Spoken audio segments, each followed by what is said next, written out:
हरे कृष्णा। ओम नमो भगवते वासुदेवाय। ओम नमो भगवते वासुदेवाय। ओम नमो भगवते वासुदेवाय। नारायण नमस्कृत्य नरं चैव नरोत्तमं देवीं सरस्वतीं व्यासं ततो जयमुदीरयेत्। अष्टप्रायेष्वभद्रेषु नित्यं भागवत सेवया भगवति उत्तमश्लोके भक्तिर्भवति नैष्टिके। कृष्णाय वासुदेवाय देवकीनन्दनाय च नन्दगोपकुमाराय गोविन्दाय नमो नमः। ॐ अज्ञानतिमिरान्धस्य ज्ञानञ्जनशलाकया चक्षुरुन्मिलितं येन तस्मै श्रीगुरवे नमः। नमो विष्णुपादाय कृष्णपृष्ठाय भूतले श्रीमते भक्तिवेदान्त स्वामिनिति नामिने। नमस्ते सारस्वती देवे गौरवाणी प्रचारिणे निर्विशेषशून्यवादी पाश्चात्यदेशतारिणे। नमो महावदान्याय कृष्णप्रेमप्रदायते कृष्णाय कृष्णचैतन्य नाम्ने गौरतिसे नमः। पञ्चतत्त्वात्मकं कृष्ण भक्तरूपस्वरूपकं भक्तावतारं भक्ताख्यं नमामि भक्तशक्तिकं। हे कृष्ण करुणा सिन्धो दीनबन्धो जगत्पते गोपेश गोपिका कान्त राधाकान्त नमस्तुते। तप्त कांचन गौरांगी राधे वृंदावनेश्वरी वृषभानुसुते देवी प्रणमामि हरिप्रिये। वंशाकल्पतरुभ्यश्च कृपा सिन्धुभ्य एव च पतितानां पावनेभ्यो वैष्णवेभ्यो नमो नमः। जय श्री कृष्ण चैतन्य प्रभु नित्यानंद श्री अद्वैत गदाधर शिवासादि गौर भक्तवृंद। हरे कृष्णा कृष्णा कृष्णा हरे हरे हरे राम राम राम हरे हरे। रामाय रामभद्राय रामचन्द्राय वेधसे रघुनाथाय नाथाय सीताय पतये नमः। रामं रामानुजं सीतं भरतं भरतानुजं सुग्रीवं वायुसूनुं च प्रणमामि पुनः पुनः।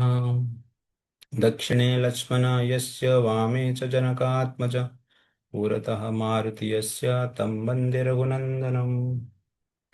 हरे कृष्णा। तो हरे कृष्णा समस्त भक्तों का हम हार्दिक स्वागत करते हैं आज का कार्यक्रम में।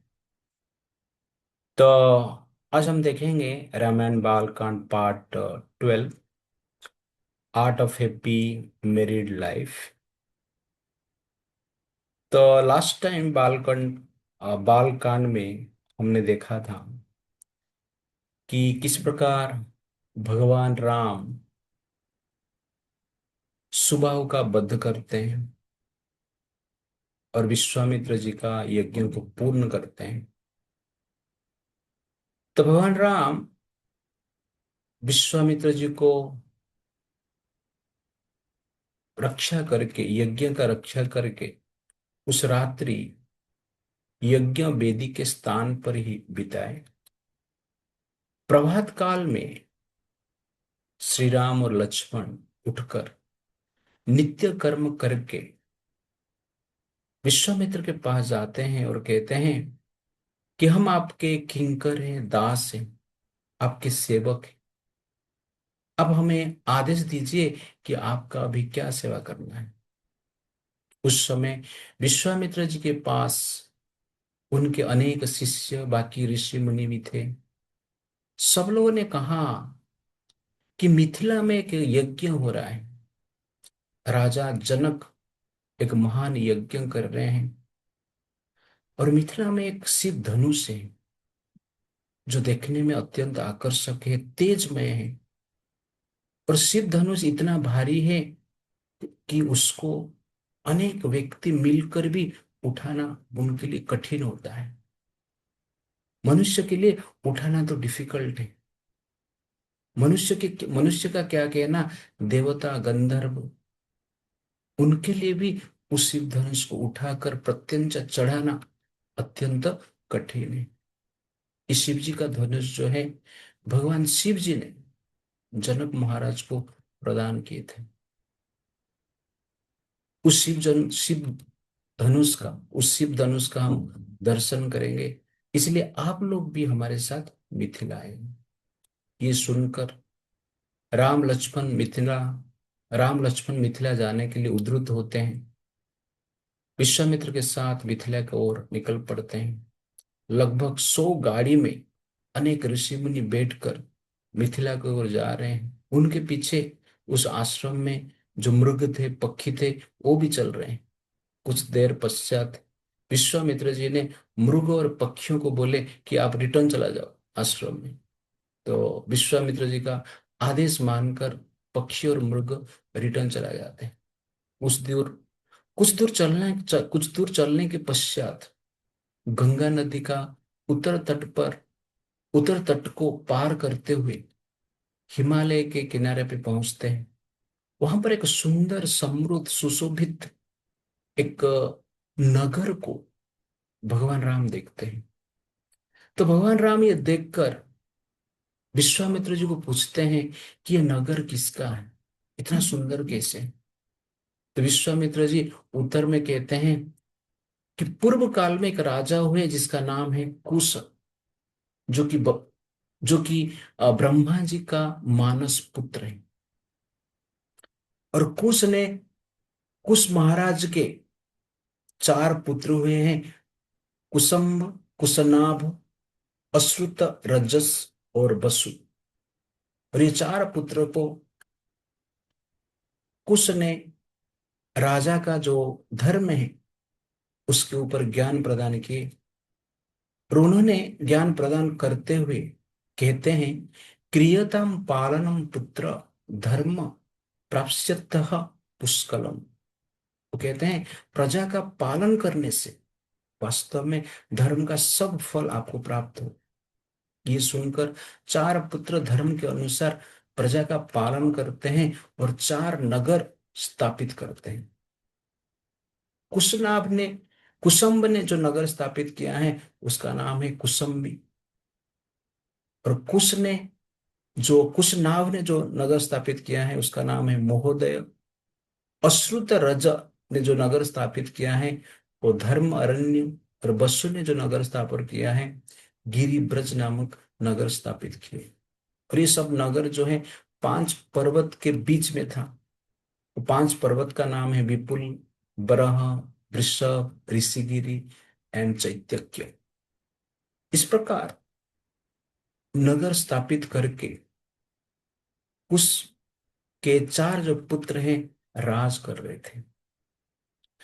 कुश के पुत्र में से कुशनाभ जो थे उन्होंने घृतसी नामक एक अप्सरा से 100 कन्या प्राप्त किए थे। 100 कन्या देखने में अत्यंत आकर्षक थे, सुंदर थे। एक दिन बगीचा में 100 कन्या घूम रहे हैं, नाच रहे हैं, गा रहे हैं, संगीत सुन रहे हैं। उनका सौंदर्य को देखकर वायुदेव ने उनके प्रति आकर्षित हुए। वायुदेव उनके प्रति आकर्षित होकर कहते हैं कि आप मेरे साथ विवाह कीजिए, रति कीजिए। आप लोग मनुष्य हो, मेरे साथ आप विवाह करेंगे तो आपको मैं दीर्घ आयु प्रदान करूंगा। मनुष्य का जो जवानी है क्षण भंगुर है, नष्ट हो जाएगा। लेकिन मेरे साथ आप आएंगे तो आपको मैं इस प्रकार यूथ दूंगा, जवानी दूंगा कि आपको कभी नष्ट नहीं हो। इसलिए आप मेरे साथ विवाह कीजिए, रमण कीजिए। ये सुनकर 100 कन्या आश्चर्यचकित होते हैं और कहते हैं कि आप वायुदेव हैं, सबके मन में आप वास करते हो, हमारे मन में आपके प्रति कोई आकर्षण नहीं है, ये आप जानते हो। आप इतने बड़े देवता हैं फिर भी हम आपको चाहते नहीं हैं। हम अपने पिता के अधीन हैं, हम स्वतंत्र नहीं हैं। हमारे ऊपर पिता का अधिकार है। पिताजी जिसको हमें विवाह में देंगे उसके प्रति हम अनुरक्त होंगे। इसलिए आप ये जो बात बोल रहे हैं, आप देव रूप में रहकर भी इस प्रकार की बात कर रहे हैं, इस ये सब बात आपको शोभा नहीं देता है। ये सुनकर वायुदेव गुस्सा हो जाते हैं और गुस्सा होकर उनके शरीर में प्रवेश करते हैं और प्रवेश करके 100 जो कन्या थे उनका शरीर को टेढ़े मेढ़े कर देते हैं। वो 100 कन्या कुबड़े बन जाते हैं, कुब्जी हो जाते हैं, कुरूप हो जाते हैं, देखने में असुंदर दिखते हैं। फिर भी 100 कन्या वायुदेव को कुछ नहीं बोली और इस स्थिति में वो राजनगर में आते हैं, अपने पिता को मिलते हैं, कुशनाभ को मिलते हैं और कुशनाभ अपनी कन्याओं का इस प्रकार की कुरूप को देखकर आश्चर्यचकित होते हैं और उनको पूछते हैं इसका कारण क्या है। तो समस्त कन्या मिलकर कहते हैं इसका कारण वायुदेव है। वायुदेव अधर्म पूर्वक हमें उनका पत्नी बनाना चाहते थे, लेकिन हमने मना कर दिया, इसलिए इस प्रकार के रूप उन्होंने कर दिया।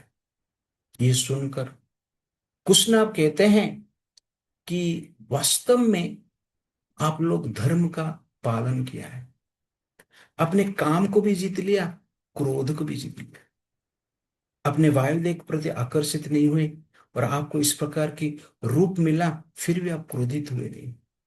इसलिए काम क्रोध का आपने जीत लिया और बड़ा कार्य किया है। अलंकार ही नारेण क्षमा तो पुरुषस्य वा। वो कहते हैं जो क्षमा है स्त्री के लिए और पुरुष के लिए अलंकार जैसे, आभूषण जैसे। क्षमा दानम क्षमा सत्यम क्षमा यज्ञ च पुत्रिका क्षमा यश क्षमा धर्म क्षमया विस्तृतम जगत। वो कहते हैं क्षमा दान, दान ही क्षमा है, क्षमा सत्यम, क्षमा ही सत्य है, क्षमा यज्ञ, क्षमा ही यज्ञ है, क्षमा यश, क्षमा ही मान सम्मान है, क्षमा धर्म, क्षमा ही धर्म है, और क्षमा का कारण ही ये संसार विद्यमान है, संसार का अस्तित्व है। इसलिए आपने ये बड़ा कार्य किया है। तो क्षमा का गुणगान करते हैं। उसके पश्चात कुछ ना विचार करते हैं, मेरे 100 बेटियां कुब्जी बन गए, कुरूप हो गए, उनका विवाह मैं कैसे करूं। इस प्रकार विचार करके विवाह के लिए प्रस्ताव ढूंढ रहे हैं। और उस समय पे चुली नामक एक ऊर्ध्वरेता मुनि हुए, जो कि ब्रह्मचर्य व्रत को पालन करते थे। उनका सेवा करने के लिए गंधर्व लोक की एक स्त्री थी, कन्या थी, उनको अच्छी तरह से वो सेवा करते थे। उनकी सेवा से संतुष्ट होकर उस स्त्री को चुल्ली मुनि ने पूछा कि आप मुझे कुछ वर मांगिए, आपकी सेवा से मैं संतुष्ट हूं। गंधर्व लोक की जो कन्या थी वो बोली कि मुझे एक पुत्र चाहिए, लेकिन मैं किससे शादी नहीं करना चाहता, मैं आपसे भी विवाह नहीं करना चाहती हूँ, किंतु मुझे जनरली पुत्र चाहिए। ये सुनकर चुल्ली मुनि हंसते हैं और उनका ब्रह्म तेज से ब्रह्मचर्य की पावर से जनरली क्या करते हैं, एक पुत्र का उत्पन्न करते हैं जिसका नाम है ब्रह्मदत्त। क्योंकि ब्रह्म तेज से वो पुत्र का उत्पन्न हुआ था, ब्रह्म तेज से वो पुत्र का उत्पन्न हुआ था, इसलिए उस पुत्र का नाम ब्रह्मदत्त रखा गया। और ब्रह्मदत्त कांपिल्य देश के राजा बने आगे जाके। और कुछ ना उनके पुत्रियों के लिए वर के रूप में कांपिल्य देश जाते हैं और कांपिल्य देश जाकर ब्रह्मदत्त को कहते हैं कि आप मेरे पुत्रियों के साथ विवाह करो। ब्रह्मदत्त ब्रह्म तेज से प्रकट हुए हैं, इसलिए उनके हृदय में भी वासना नहीं था। कुरूप और सुरूप के भीतर वो भेद नहीं करते थे। वो जनरली जीव का शरीर में जीवात्मा का दर्शन करते थे। इसीलिए 100 कन्या कुरूप थे, कुबड़ा था उनका, कुब्जी हो गए थे, फिर भी वो विवाह करने के लिए प्रस्तुत हुई। विवाह का समय आया और विवाह चल रहा है। मंत्र उच्चारण ब्राह्मण लोग कर रहे हैं, और विवाह के समय पे जब वो ब्रह्मदत्त ने कन्याओं का हाथ को स्पर्श करते हैं, ब्रह्मदत्त का स्पर्श से 100 कन्या के जो कुबड़ा थी वो अंतर्ध्यान हो जाता है, नष्ट हो जाता है, और 100 कन्या एक साथ सुंदर दिव्य कन्या के रूप में परिवर्तित हो जाते हैं, अपना सौंदर्य को प्राप्त करते हैं, अपना सौंदर्य पहले का सौंदर्य से अधिक सौंदर्य प्राप्त करते हैं। ये एक आश्चर्य घटना थी। समस्त लोग ब्रह्मदत्त के इस रूप को देखकर, इस तेज को और इस पावर को देखकर आश्चर्यचकित हुए और ब्रह्मदत्त का गुणगान किए। इस प्रकार कुश नाम के 100 बेटी जो हैं ब्रह्मदत्त के साथ विवाह किए हैं, और उसके साथ साथ वो अपना सौंदर्य को प्राप्त किए हैं। उसके पश्चात विश्वामित्र जी कहते हैं कि कुश नाम के 100 कन्याएं थे, लेकिन एक पुत्र उनके लिए, उनका एक पुत्र नहीं था, इसलिए पुत्रेष्ट यज्ञ किए उनके पिता के आज्ञा के अनुसार। तो पुत्रेष्ट यज्ञ के पश्चात कुश जो उनके पिता थे आशीर्वाद देते हैं कि आपका एक पुत्र होगा जिसका नाम गाधी होगा, और संसार में गाधी एक बड़ा धर्मात्मा होंगे। ये बोलकर वो ब्राह्मण लोग चला जाता है।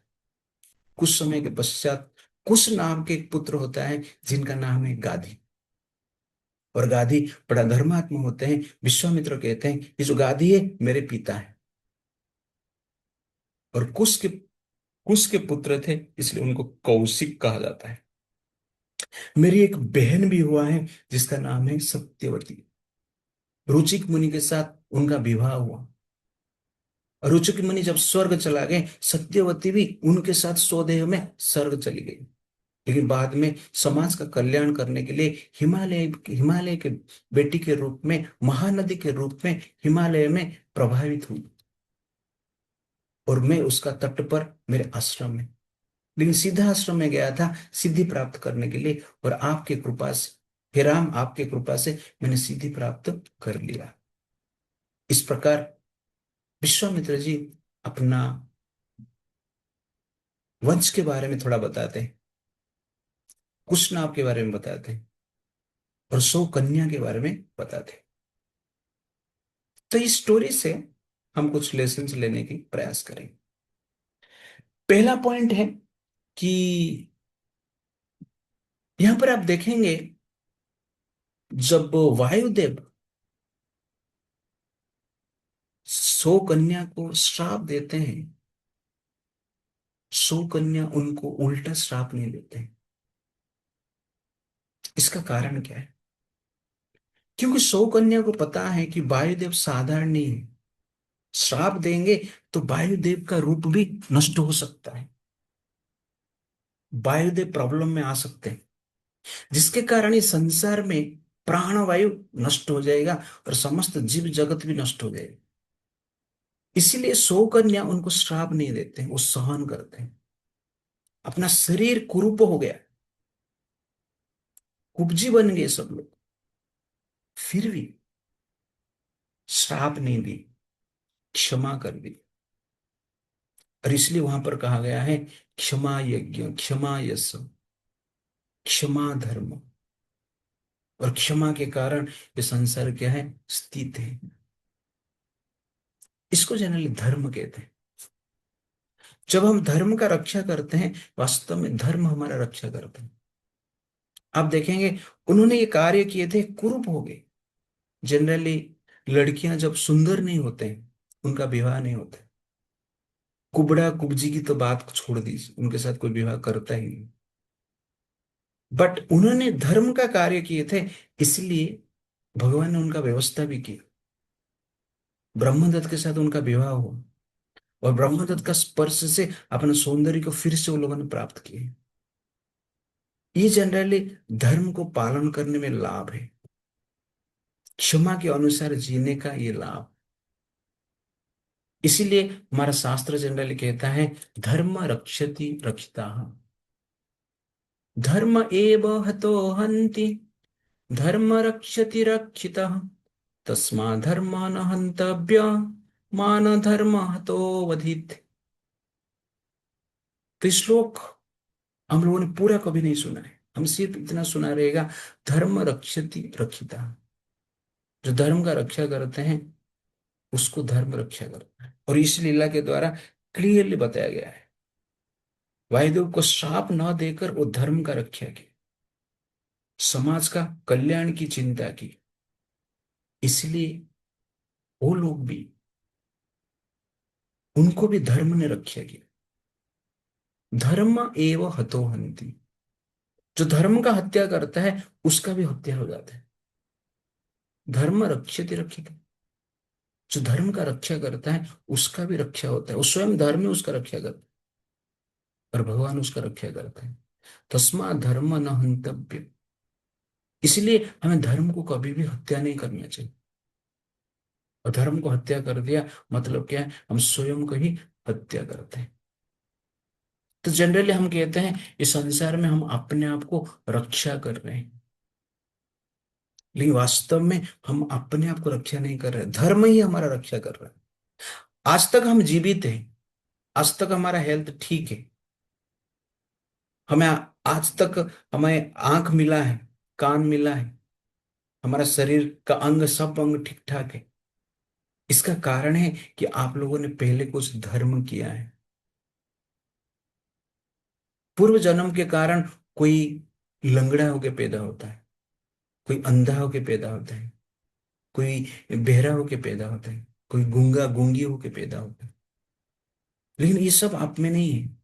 इसका अर्थ है धर्म के कारण आपको ये शरीर मिला है, और अभी तक धर्म के कारण ही हमें रक्षा मिलता है।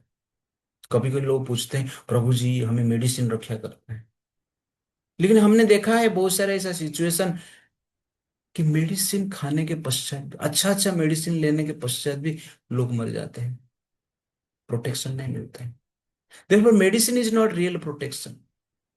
अब मान लो मेडिसिन रियल प्रोटेक्शन होता था तो गुड मेडिसिन होने के पश्चात भी लोग मर जाते हैं, रोग ठीक नहीं होता है। इसका अर्थ है मेडिसिन प्रोटेक्शन नहीं देता है, धर्म प्रोटेक्शन देता है। धर्म का छाया का हट जाता है, कोई मेडिसिन काम नहीं करता है। Weapons never protect. कोई बोलेगा तलवार से, शक्ति से हम अपने आप को प्रोटेक्ट करते हैं, लेकिन हमने देखा है बहुत बलवान योद्धा है जिस तलवार से अनेक युद्ध जीतते हैं, लेकिन इस समय में उस तलवार से ही उनका सर कट जाता है। तो तलवार उनको बचा नहीं पाए।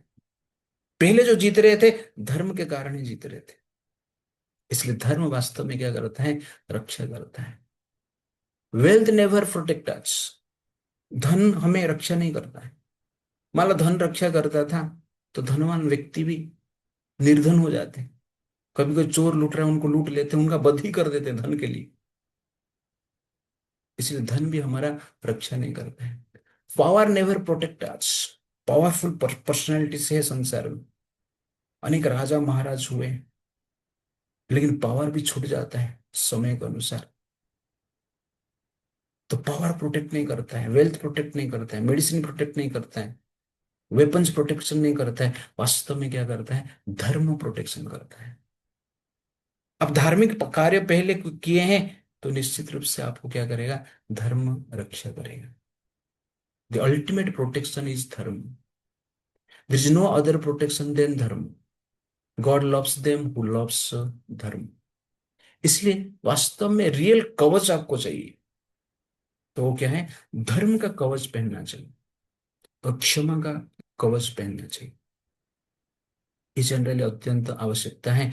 और इस लीला में आप देखेंगे कि 100 कन्या को श्राप मिलता है, उनका शरीर में कुबड़ा हो जाती है, शरीर टेढ़े हो जाते हैं, कुरूप हो जाती है सब लोग, फिर भी उस श्राप को सहन करते हैं, वायुदेव को क्षमा करते हैं, क्योंकि वायुदेव संसार का प्राण है, जीवन। और इस भाव के कारण भगवान ने उनके लिए व्यवस्था किया और उनका रक्षा किया है। धर्म रक्षति रक्षिता। सेकंड पॉइंट, आप देखेंगे उनके पिता जो है कुशनाभ, चिंता कर रहे हैं उनका विवाह कैसे हो, और विवाह करते हैं एक अच्छे ऋषि के साथ विवाह करते हैं, ब्रह्मचर्य के साथ जनरली आप बोलेंगे, जो कि ब्रह्मचर्य व्रत को पालन किए हुए जीते थे, उनके साथ उनका विवाह होता है। तब मैरिज के बारे में थोड़ा डिस्कशन करेंगे। What is the need of marriage, विवाह की आवश्यकता क्या है, ये जानने के हम प्रयास करेंगे। तो पहला आवश्यकता है, marriage is an institution for purification and regulation of lust. तो सबके हृदय में वासना है, स्त्री पुरुष का एक आकर्षण है, और उस आकर्षण को कंट्रोल करने के लिए, रेगुलेट करने के लिए भगवान ने मैरिज का व्यवस्था किया है, विवाह का व्यवस्था किया है। मान लो मैरिज नहीं है, लस्ट को कंट्रोल करने की ये जो व्यवस्था विवाह है वो नहीं है, तो सब लोग जनरल क्या है, पशु प्रवृत्ति में लगे रहे, जिसको आजकल लिव इन रिलेशनशिप कहते हैं, अफेयर्स कहते हैं, वाइफ एंड गर्लफ्रेंड कहते हैं। ये जनरल प्रॉब्लम है। इसलिए लस्ट को रेगुलेशन करने के लिए भगवान ने ये इंस्टीट्यूशन बनाया, विवाह। और जो लड़कियां हैं उनके लिए विवाह निश्चित है, वो ब्रह्मचारिणी के रूप में जीवन भर नहीं रह सकते, ये शास्त्र का नियम है। क्यों? क्योंकि उनका प्रोटेक्शन की आवश्यकता है। वो प्रोटेक्शन बचपन में माता पिता के द्वारा प्रोटेक्टेड रहते हैं, तरुण अवस्था में जनरली अपने हस्बैंड के द्वारा प्रोटेक्टेड रहते हैं, और मिडिल एज में, वृद्धावस्था में अपने संतान के द्वारा प्रोटेक्टेड रहते हैं। स्त्री को प्रोटेक्शन की आवश्यकता है, इसलिए स्त्री का विवाह आवश्यकता है। तो आजकल लड़कियां जनरल विचार करते हैं हम विवाह नहीं करेंगे, लेकिन ये नादान है, अज्ञान है। और आजकल के जनरली बहुत सारा फिलोसोफर्स है, और कोई बाबा फाबा भी आ जाते हैं बीच बीच में, और प्रचार प्रसार भी करते हैं, नहीं नहीं लड़कियों को विवाह नहीं करना चाहिए, एयरप्लेन उड़ाना चाहिए, रॉकेट में जाके स्पेसशिप में जाने का है, उधर जाके वड़ा पाव खाएगा, घर पे बैठ के खाओ ना, क्या प्रॉब्लम स्पेसशिप में जाके क्या करेगा। तो काम करना चाहिए, आप वो एयरप्लेन क्या बोलते हैं, आप पायलट बनिए, आप इंजीनियर बनिए, डॉक्टर बनिए, लेकिन उसके साथ साथ विवाह भी करना चाहिए। छोटे छोटे लड़कियां कहते हैं कि अब मुझे शादी नहीं करना है, कहाँ से सीखा पता नहीं, बट शास्त्र क्या है, ये क्लैरिटी देता है, नहीं तो समाज उनको शोषण करेगा, समाज में गलत कार्य में वो लग जाएंगे। इसलिए मैरिज की आवश्यकता है, पहला point. Second, marriage is an institution for invitation of divine soul for liberation from the material existence. तो मैरिज एक सिस्टम है, जो कि एक जीवात्मा को हम क्या कर सकते हैं, इनविटेशन दे सकते हैं, और एक सर्वगुण संपन्न भगवान का भक्त को जन्म दे सकते हैं। इसलिए मैरिज की आवश्यकता है। Marriage is an institution for stopping women exploitation and prostitution. तो ये एक इंस्टीट्यूशन है जिसके द्वारा स्त्रियों का जो शोषण होता है, और जो गलत कार्य में स्त्री लगे हुए रहते हैं और पुरुष भी लगे हुए रहते हैं, उसको कंट्रोल करने के लिए ये व्यवस्था किया गया है। Marriage is an institution for cooperation and service. एक व्यवस्था है जहां पर हम परस्पर को सहयोग कर सकते हैं, पुरुष और स्त्री, और सेवा कर सकते हैं। Therefore, marriage is a divine institution for purification of lust, invitation of divine soul, regulation of sensual impulses. इसलिए मैरिज की आवश्यकता है। This is very very important. तो एनिमल सोसाइटी में मैरिज नहीं है।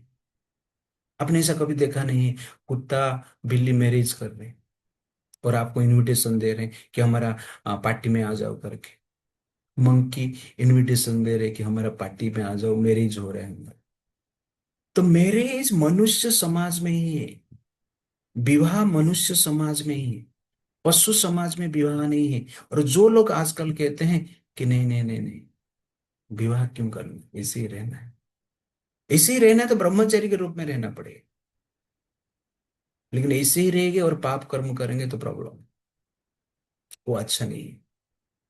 इसीलिए मैरिज की आवश्यकता है, एनिमल सोसाइटी में नहीं।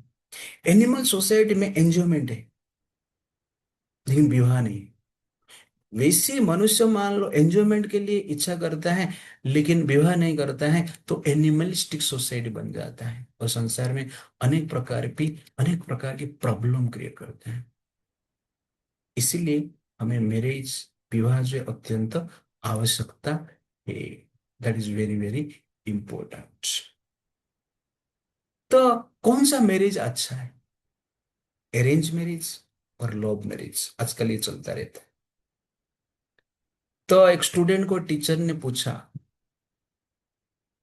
विच marriage is good, love marriage और अरेंज मैरिज? स्टूडेंट ने कहा, sir, no marriage. No marriage अच्छा है। तो आजकल के बच्चे इस प्रकार जनरली कहते हैं, डर गए समाज को देखकर, पिता माता का झगड़ा देख के डर गए, पड़ोस का झगड़ा देख के डर गए, लेकिन नहीं, समाज में प्रॉब्लम देख के डर गए, छोटे बच्चे भी डर गए, 9-10 साल की लड़कियां भी इस प्रकार की बात करते हैं। दैट इज एक्चुअली क्या है, सिचुएशन। क्यों? ज्ञान नहीं है। जो ऑलरेडी शादी की है उनके पास भी ज्ञान नहीं है, जो शादी करने वाले हैं, उनके पास भी ज्ञान नहीं। बट ये आवश्यकता है, जैसे कि मैंने आपको बताया। But which marriage is good, arrange marriage और लव मैरिज, थोड़ा हम देखेंगे। तो अरेंज मैरिज क्या है, पिता माता का सहमति के हिसाब से व्यवस्था होता है। तो उसमें कुल देखा जाता है, क्वालिटी देखा जाता है, और अपना प्रकृति भी देखा जाता है, धर्म देखा जाता है, उसके अनुसार विवाह होता है। और उस विवाह में जनरली केवल एक पुरुष और स्त्री का विवाह नहीं होता है, दो परिवार जुड़ते हैं, जो दो कुल जुड़ते हैं। और इस विवाह का, अरेंज मैरिज का विवाह का जो मेन लक्ष्य है, सेवा, भोग नहीं, सेवा है। एंजॉयमेंट उस मैरिज का लक्ष्य नहीं। उस सेवा में सास ससुर का सेवा, देवर का सेवा, ननंद ननंद का सेवा, लेकिन, और दामाद के लिए साला का सेवा, साली का सेवा, उसका भी सास ससुर रहते हैं। कहने का अर्थ है, परस्पर को सहयोग करके जीना है। इस संसार में एक चीज आप याद रखिए, सहयोग की आवश्यकता है। जीवन में उत्थान पतन, प्रॉब्लम्स आता रहता है। तो इसलिए आपके कोई रिलेटिव रहेगा तो आपको सहयोग करेंगे। और ये अरेंज मैरिज में आज भी समाज में थोड़ा बहुत चल रहा है, पहले तो अधिक चल रहा था, अधिक हेल्पफुल होता था, क्योंकि हमें कल्चर को भूल गए हैं, इसलिए ये प्रॉब्लम बढ़ रहा है। बट वैदिक कल्चर के अनुसार ये जो अरेंज मैरिज है, वास्तव में एक arrangement for helpful life, arrangement for mutual cooperation, it is arrangement for to get help in difficulties. समस्या के समय में हेल्प होता है, इसलिए अरेंज मैरिज की आवश्यकता है। तो अरेंज मैरिज का जो सेंटर है, सेवा है, भोग नहीं है। भोग होता है, लेकिन मेन सेंटर पॉइंट सेवा रहता है। लेकिन जो आजकल लव मैरिज कहते हैं, वास्तव में लव मैरिज नहीं है, ये एक अट्रैक्शन है, लुक का एक अट्रैक्शन है, सेंसेस का एक प्रकार की टेम्पटेशन है। और उसको आजकल जनरली क्या कहते हैं, लव कहते हैं। वास्तव में वो लव नहीं, लस्ट। लेकिन लव मैरिज में क्या होता है, सेवा की भाव नहीं रहता है। पिता माता का सेवा करेंगे, रिलेटिव का सेवा करेंगे, ऐसा भाव नहीं रहता है, केवल भोग सेंटर ऑफ लाइफ बन जाता है। इसलिए जीवन में जब डिफिकल्टीज आता है, प्रॉब्लम्स आता है, लव मैरिज काम नहीं करता है, बाद में डिवोर्स भी बढ़ता है। इस प्रकार स्टेटिस्टिक्स देखा गया है कि लव मैरिज में डिवोर्स ज्यादा होता है, अरेंज मैरिज में डिवोर्स कम होता है। भारत में अभी भी मोर देन 75% लोग अरेंज मैरिज करते हैं, लव मैरिज नहीं करते। और कोर्ट का इस प्रकार की स्टेटिस्टिक्स है कि लव मैरिज जो है जल्दी टूटता है, और अरेंज मैरिज जनरली क्या है, टिकता है। इस प्रकार देखा गया है। और अरेंज मैरिज में सेवा जो है वो प्रमुख होना चाहिए। कोई भी मैरिज हो, सेवा प्रमुख होना चाहिए। और सेवा जब प्रमुख होगा, संबंध टूटेगा नहीं। लेकिन भोग जो प्रमुख हो जाएगा, संबंध टूट जाएगा। इसीलिए मैरिज में सेवा की प्रमुखता होना आवश्यकता है, भोग नहीं होना चाहिए। जैसे कि एग्जाम्पल हम देंगे कि सीता देवी, सीता देवी जनरली वनवास गए राम जी के साथ, किस लिए? सेवा करने के लिए। द्रौपदी भी पांडवों के साथ वनवास गए, किस लिए? सेवा करने के लिए। कुंती महारानी भी उनके हस्बैंड पांडु के साथ वनवास गए, सेवा के लिए। ये ऐसा नहीं है कि स्त्री को ही सेवा करना है पुरुष का, पुरुष को भी सेम स्त्री का सेवा करना है। हस्बैंड वाइफ मतलब क्या है?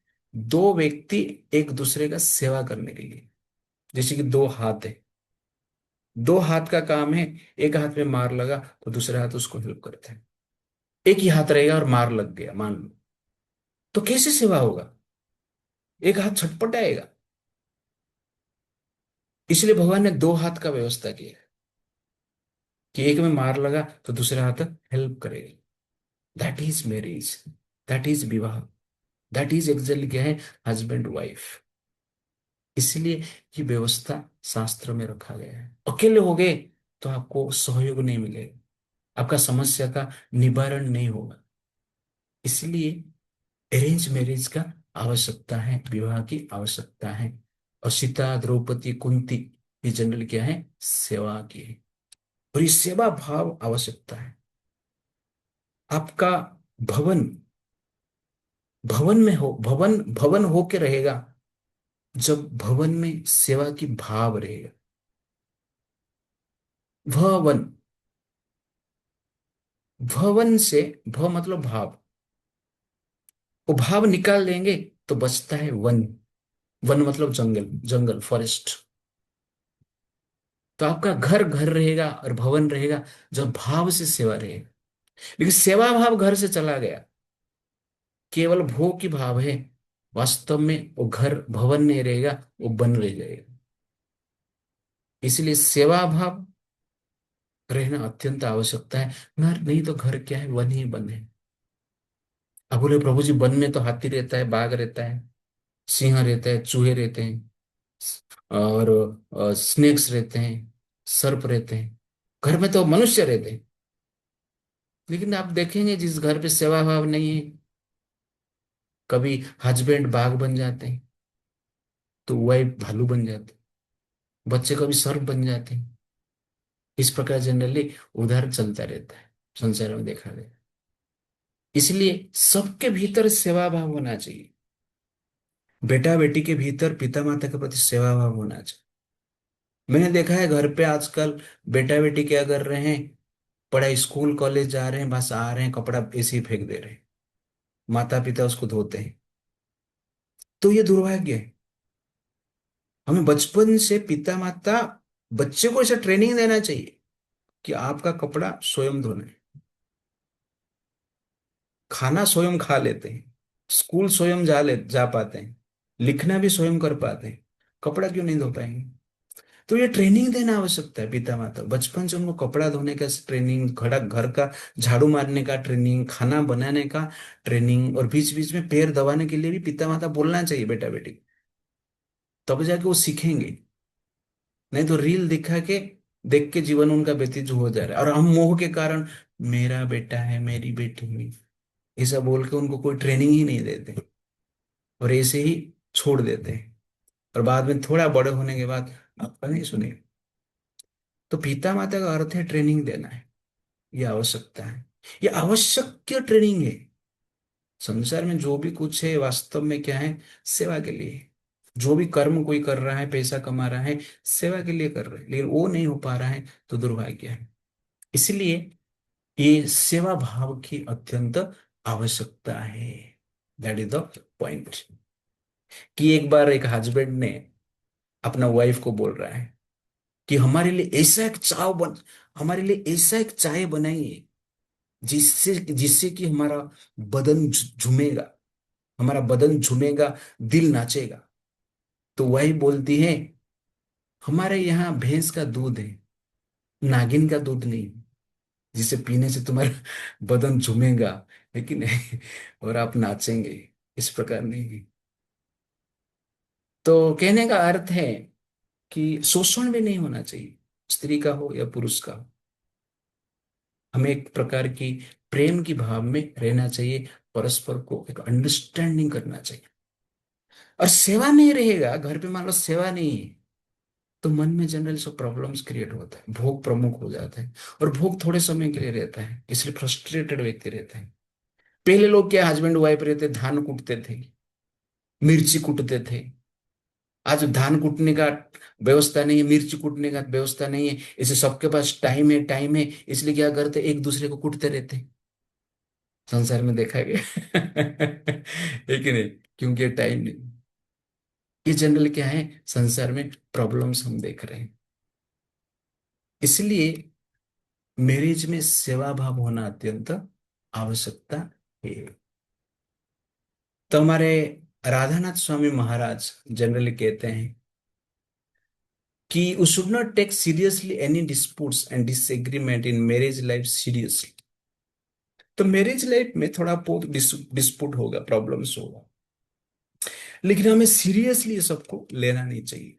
इफ यू शुड टेक भक्ति सीरियसली। तो भगवान की भक्ति करना और सेवा को सीरियसली लेंगे, बाकी सब जनरल हम क्या कर सकते हैं, हैंडल कर सकते हैं। और हस्बैंड वाइफ को ऐसा सोचना है कि जो हस्बैंड है ये भगवान का संतान है, वाइफ जो है ये भगवान की संतान, दोनों भगवान का गिफ्ट है। इसलिए दोनों परस्पर को केयर करना परस्पर का धर्म मानना चाहिए। और जो भी बेटा बेटी है वो भी कृष्ण का गिफ्ट है। इसी भाव से जनरली क्या करना चाहिए, समाज में हमें रहना चाहिए। और लविंग और फॉरगिविंग, ये मैरिज लाइफ का क्या है, फाउंडेशन है। प्रेम मतलब क्षमा, और क्षमा मतलब क्या है, प्रेम। इस प्रकार की व्यवस्था होना चाहिए। तो इस प्रकार कहा जाता है कि 2022 का इस प्रकार के एक जनरली सर्वे है, उसमें स्टैटिस्टिक्स इस प्रकार है, 28,522 मर्डर लव मैरिज के कारण हुआ है। तो लव मैरिज में ज्यादातर जनरली क्या होता है, क्राइम होता है। इसलिए आज भी अरेंज मैरिज को लोग क्या करते हैं, प्रायोरिटी देते हैं।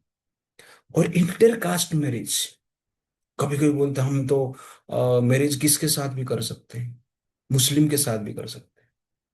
That is exactly problem.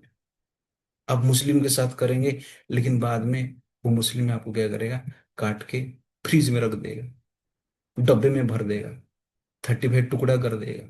ऐसा देखा गया है। और उनका लव जिहाद चल रहा है। स्कूल कॉलेज में हिंदू नाम पे लेकर आके जनरल क्या करेंगे, हिंदू लड़कियों को जाल में फंसा कर विवाह करते हैं। ये लड़कियां भी फंस जाते हैं।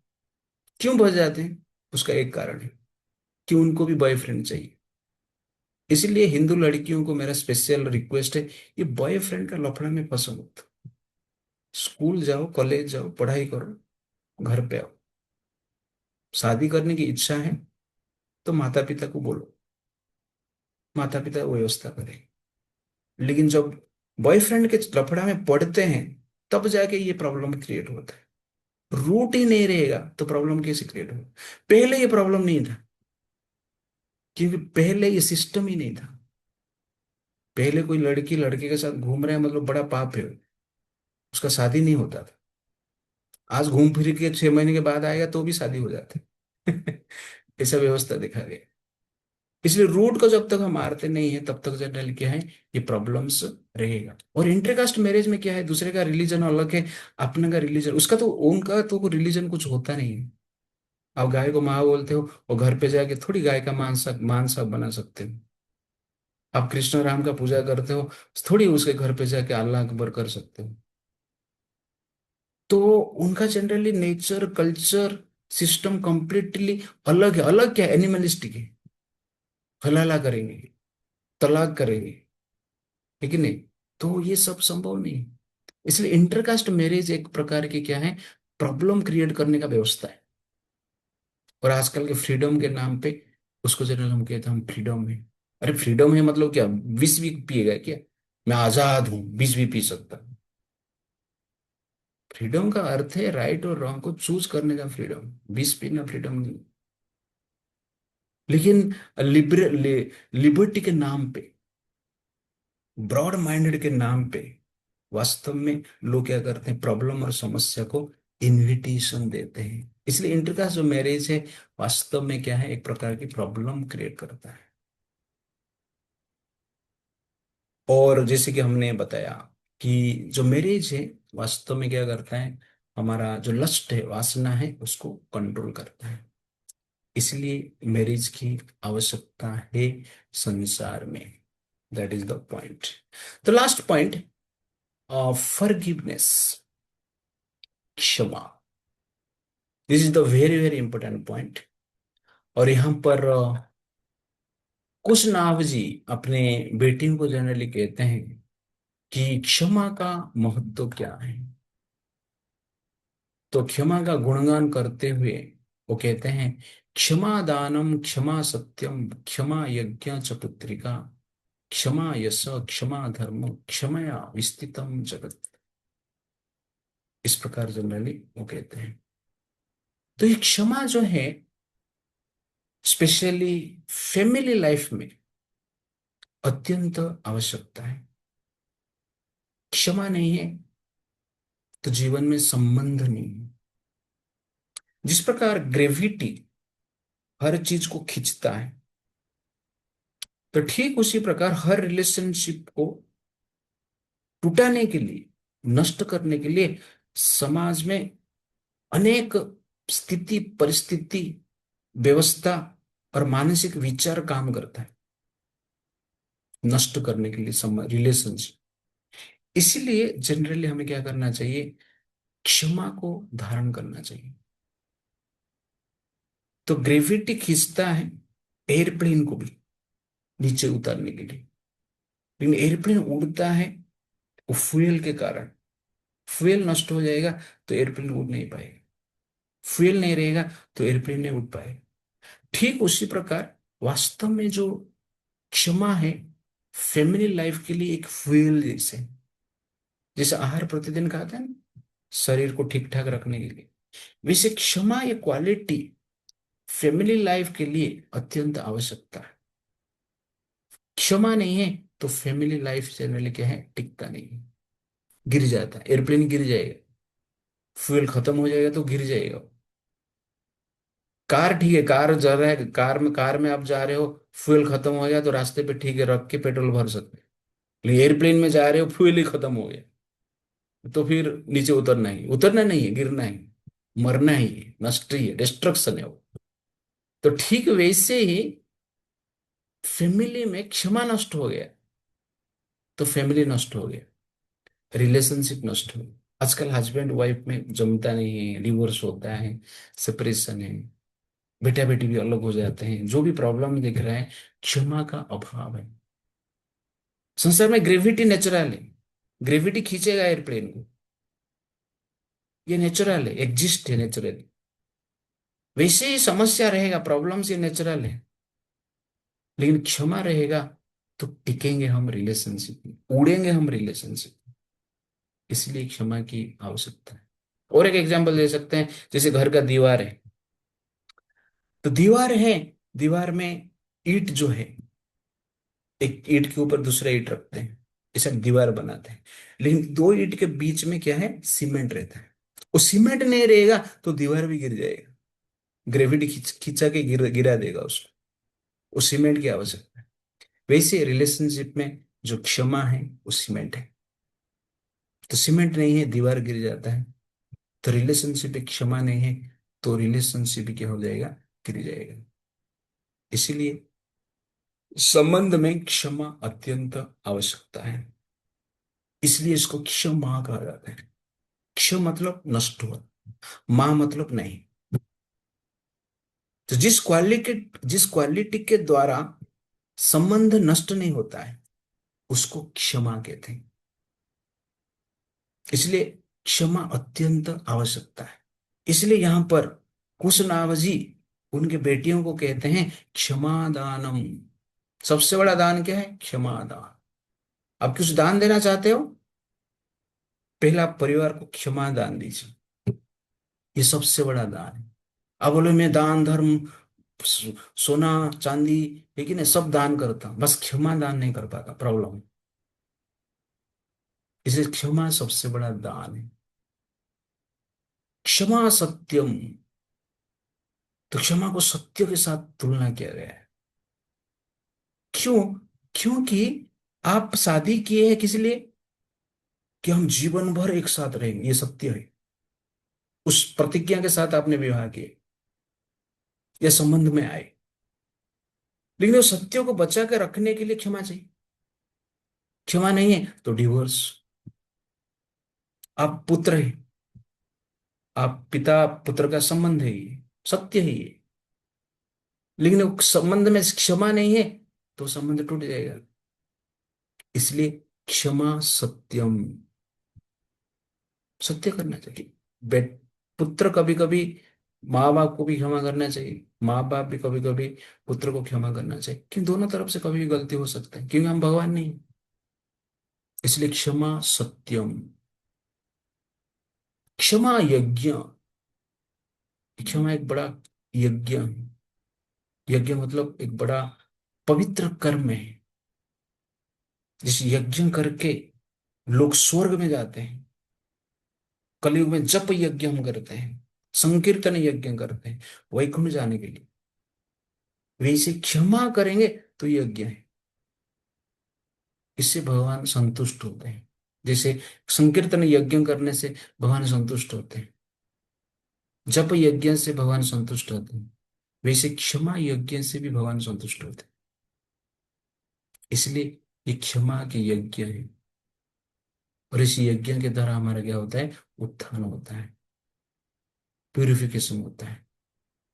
इसलिए क्षमा अत्यंत आवश्यकता है। क्षमा यश। यश मतलब रेपुटेशन। वास्तव में परिवार में क्षमा रहेगा तो रेपुटेशन भी रहेगा। नहीं तो संबंध टूट रहा है तो लोग देख रहे हैं, अरे ये तो बहुत बैंड बाजा लाके फटाका फोड़ के शादी किया था, और ये लोगों ने अभी डिवोर्स दे दिया, प्रॉब्लम हो गई।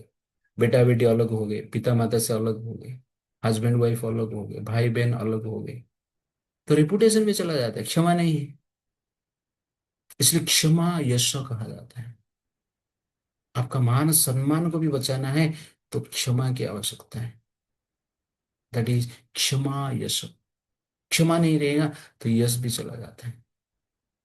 क्षमा धर्म। और सबसे बड़ा धर्म क्षमा कहा जाता है, क्योंकि ये आपको धारण करके रखता है, आपको साथ में रखता है, आपको टूटने नहीं देता है। धर्म अर्थ जिसको, जिस क्वालिटी के द्वारा हमारा सुख, संबंध, शांति धारण होता है, उसको धर्म कहते हैं। इसलिए क्षमा को धर्म कहा गया। और शास्त्रों में ये सबसे बड़ा धर्म माना गया क्षमा को। भगवान इसको गुणगान करते हैं। इसलिए पांडवों के जीवन में आप देखेंगे उन्होंने क्षमा ही किया है। अब बोले पांडवों को कृष्ण बहुत प्रिय क्यों? कृष्ण को पांडव बहुत प्रिय क्यों? इसका कारण ये, बचपन से विष दिया, दुर्योधन को क्षमा किया। वारणावर्त में जलाने की प्रयास किया गया, दुर्योधन को क्षमा किए। वस्त्रहरण हुआ द्रौपदी का, क्षमा किए। वनवास गए, क्षमा किए। ये जनरली पांडवों का नेचर है। और वास्तव में भगवान को भी आप देखेंगे कि भगवान भी क्षमा करते हैं। मतलब भगवान क्षमा नहीं करेंगे तो हम भी जिंदा नहीं हो सकते हैं। मान लो हर व्यक्ति प्रतिदिन पाप करता है और भगवान क्षमा कर रहे हैं इसलिए आज तक हम जिंदा हैं, हमारा स्वास्थ्य ठीक है। मान हर पाप का दंड मान लो तुरंत मिल जाएगा तो एक सेकंड में पूरा संसार नष्ट हो जाएगा। इसलिए भगवान जो है क्षमा का प्रतीक है। भगवान की क्षमा के कारण संसार का अस्तित्व है। क्षमया विस्थितम जगत। क्षमा के कारण ये जगत टिका है। इसलिए क्षमा अत्यंत आवश्यकता है। Forgiveness is the only strongest strength to hold relationship, to hold mental peace, to protect our social life, reputation. इसलिए क्षमा अत्यंत आवश्यकता है। और ये मैरिज लाइफ में विवाह, वैवाहिक जीवन में ये वेरी वेरी इंपॉर्टेंट है। जिस प्रकार दो ईंट के बीच में सीमेंट नहीं है तो ईंट गिर जाएगी। एयरप्लेन में फ्यूल नहीं है, अब एयरप्लेन में हो, बड़ा जनरली आप एक प्रकार की बड़ा व्हीकल में घूम रहे, व्हीकल मतलब यंत्र में घूम रहे, रेपुटेशन एयरप्लेन में जा रहा है, लेकिन फ्यूल इंपॉर्टेंट है। तो वैसे ही गिरने से बचना है तो क्षमा की आवश्यकता, अदरवाइज हम गिर जाएंगे। इसलिए कुशनाभ जी उनके बेटियों के प्रति, बेटियों का ये नेचर देखकर उनका गुणगान करते हैं, क्योंकि ये मूल है धर्म का।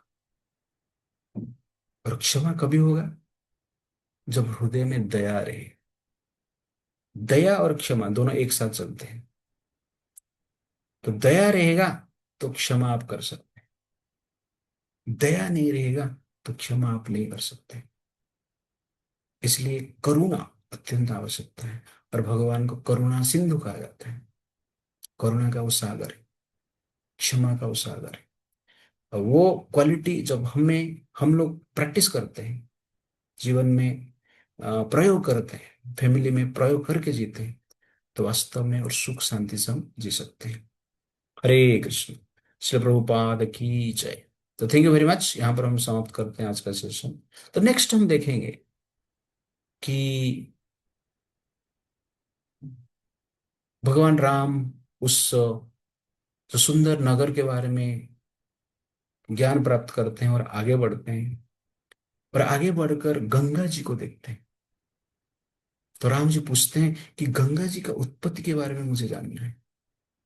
तो नेक्स्ट टाइम हम देखेंगे कि माता गंगा का उत्पत्ति धरती पर कैसे होता है, इसका डिटेल्स हम देखेंगे। और उसमें जो लेसन हम जानने की प्रयास करेंगे। हरे कृष्ण।